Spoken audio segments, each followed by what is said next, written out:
दिले परमा दिले आम्हाला 10 लाखाचे, ते कंत्राटदाराला देऊन टाकली, त्याची जीएसटी काटली 1,50,000, इंजिनियरला दिले 30, एखादा फुडर आला त्याला दिले 50. 10 लाखामध्ये फक्त 4 लाख उरले. 4 लाखात कस खडी घ्यायची का सिरमीट घ्यायचं, काय घ्यायचं सांगा. आम्ही दिलं खासदार निधीतलं काम, आम्ही दिलं खासदार निधीतलं काम, पण पूर्ण पैसे दिले का. आज माझ्याकडे उधार आहे 50,000, मी लपून निघतो इकडे सिरमीटवाल्याच्याकडनं, बिलच पडलं नाही, करणार काय.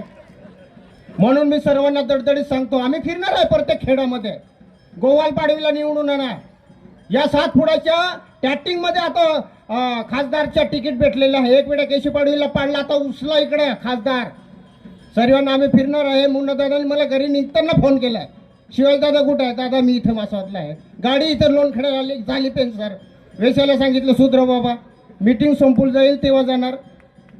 तर सर्वांना मी एकच विनंती करतो, आपल्या या नंदुरबार जिल्ह्यामध्ये अभिजित दादा आहे, तसंच आपले सुरेश नाईक आहे का. आणि आम्ही काय भाषण केलं 2 शब्द, याच्यात काही चुकलो असेल सर्व भारत.